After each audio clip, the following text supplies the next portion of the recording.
침묵을 깬 서울대학교 청소 노동자들이 폭로한 충격적인 진실. 예고를 없이 갑자기 시험을 봤습니다. 다음 선생님은 한자로 쓰시오, 영어로 쓰시오. 청소 노동자들은 왜 한자와 영어 시험을 봐야 했던 걸까요? 직업은 그냥 껍데기일 뿐이잖아요. 왜 점수를 매기려고 하냐는 거죠. 유일하게 휴식이 허락된 공간에서 59년의 생을 마감한 한 서울대학교 청소 노동자. 사모님 발견했습니다. 운명하셨습니다. 도대체 왜 그녀는 자신의 일터에서 쓰러져서 주검으로 발견됐을까요? 한 청소 노동자의 죽음에 얽힌 사연과 이면의 갈등을 사건과 사람들에서 취재했습니다. 대한민국 최고의 명문대학교. 이곳은 올해로 59세가 된 이홍구 씨와 아내의 직장이었습니다.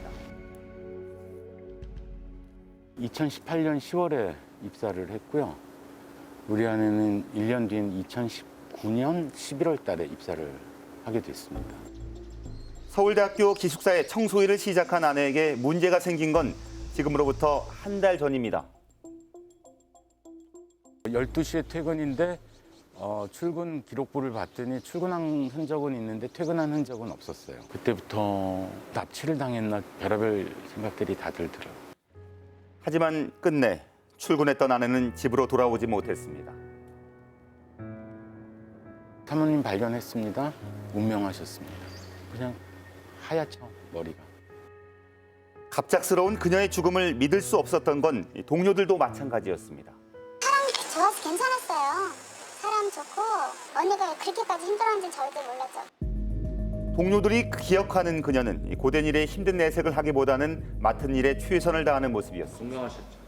지저분한 거 보고는 못 보고 참는다고 그러셔가지고 항상 열심히 일하셨어요.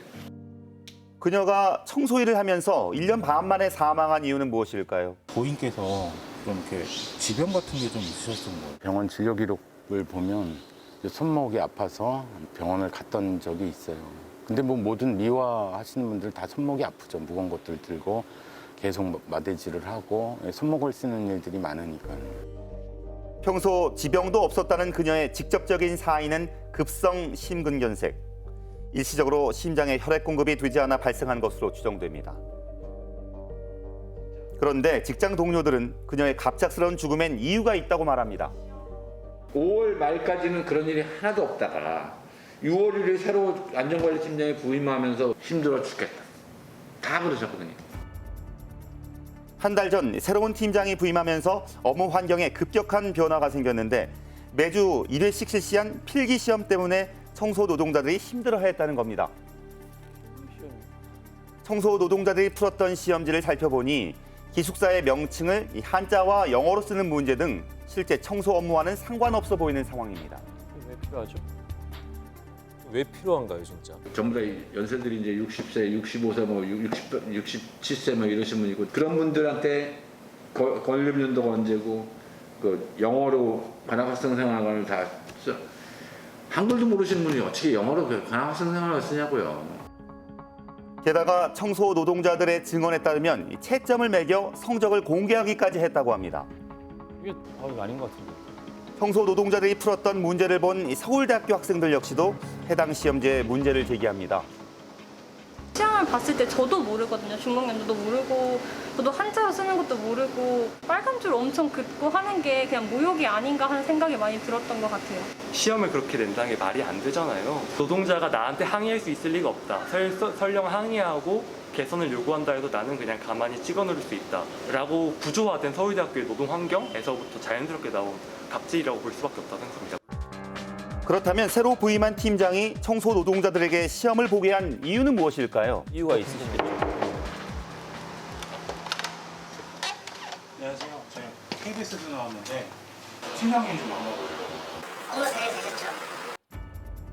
현재 학교 측에선 팀장을 업무에서 배제시킨 상황이지만 청소 노동자들에게 시험을 보게 한 이유는 알려진 것과 다르다는 학교 측. 시험이 약간 좀 몇 번 와 있는 게 외국인처럼 뭐 혹시 이제 물어봤어요. 당황하지 않으시게 딱 두 개 가지고 영문명, 한자명 그리고 통수. 그래서 그거 이외에는 없습니다. 자존감도 세우고 있어야 해가지고 다 모이게 해서 직무교육을 했던 겁니다. 왜? 그런데 필기 시험뿐 아니라 문제는 또 있다고 합니다.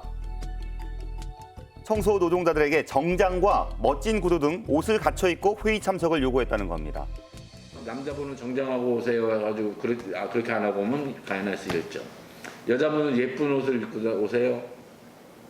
안 오면 마이너스 1점. 기록할 수 있는 다이어리가 없으면 마이너스 1점. 볼펜 안 가져오면 마이너스 1점. 이런 식이에요. 맨날 정장 입고 올라가잖아. 그래서 우리가 옷도 사입어야 그랬지? 최저임금 맞는데 옷도 사입어야 되나? 이랬거든요. 청소 노동자들에게 회의에 참석할 의상을 지정한 이유는 또 무엇일까요? 첫 번째 회의는 뭐 드레스 코드에서 뭐 정장 뭐 부대 이렇게 돼 있는데 근데 샤워하고 그냥 여기서 끝나면 집에 가시다 그 의미였던 겁니다. 근데 너무 이제 분위기가 좀 와장돼가지고요. 저희도 상당히 당혹스럽습니다. 자, 그렇다면 청소 노동자들의 필기 시험과 복장 지정 문제가 없는 것일까? 업무 관련성 유무가 가장 핵심적인 요소인데요. 청소 노동자의 본래적 업무는 청소와 환경 미화입니다. 이와는 전혀 무관하게 외국어 능력이라든지 또 특히나 복장에 대한 부분으로 감점을 받거나 지적을 받게 된다고 한다면 이는 직장 내 괴롭힘에 해당할 여지가 상당히 있고요. 그를 통해서 정신적 고통이 상당히 가중되었을 것으로 보입니다. 그렇다면 업무 환경엔 문제가 없었던 걸까? 홍구 씨의 아내가 청소를 담당했던 기숙사의 총 면적은 2,354제곱미터, 축구장의 약 1.5배 규모입니다. 4계층을 혼자 담당했죠. 기숙사동은 주말에도 출근을 합니다. 4시간을. 왜? 쓰레기가 많이 나오니까.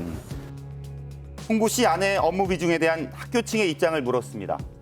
면접상으로는 잘 적응이 되니까 청소를 매일매일 다 하는 동안은 아니에요. 뭐 쓰레기는 매일 비우긴 하지만 실제로 이제 대체 업무 들어갔을 때 저희가 해보면 한 공리터 한 2개 정도? 근데 꽉 안 채우고 이제 가볍게 들고 나오면 한 2개 정도? 뭐 그거에 대해서 스트레스를 느끼는 거는 뭐 개인의 차이니까요.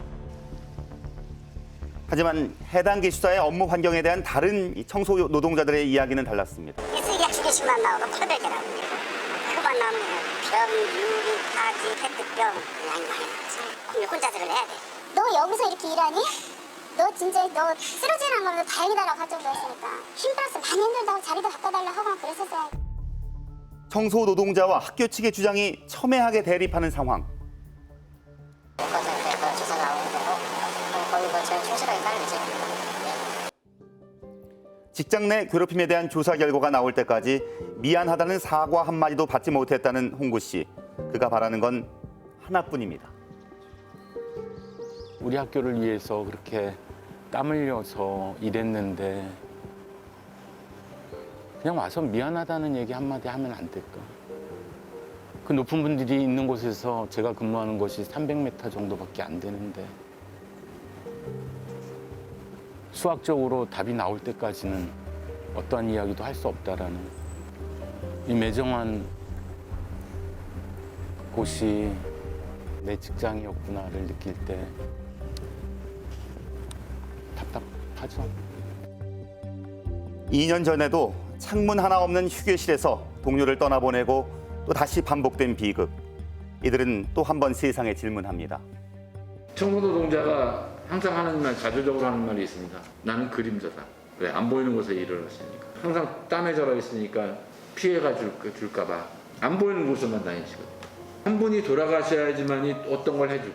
그럼 두 분이 돌아가시면 또 어떤 걸 해주려나요? 모르겠어요. 왜 사람이 죽어야지 그런 걸 해주냐고요.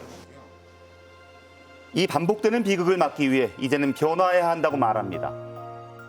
사람이 사람답게 살려면 뭐가 필요한지에 대해서 먼저 고민하고 저 사람도 나와 같은 사람이니까 나만큼 뭔가가 필요할 거라 생각하고 서로 관심을 기울이고 하는 게 필요하지 않을까. 근본적으로 노동 환경 개선하고 이런 노동자들 간의 차별도 없애고 모두가 더 나은 노동 환경에서 더 나은 서울대학교 공동체가 될 수 있도록 노력했으면 좋겠습니다.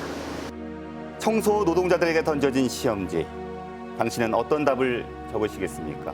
그림자라 불리던 이들은 외칩니다.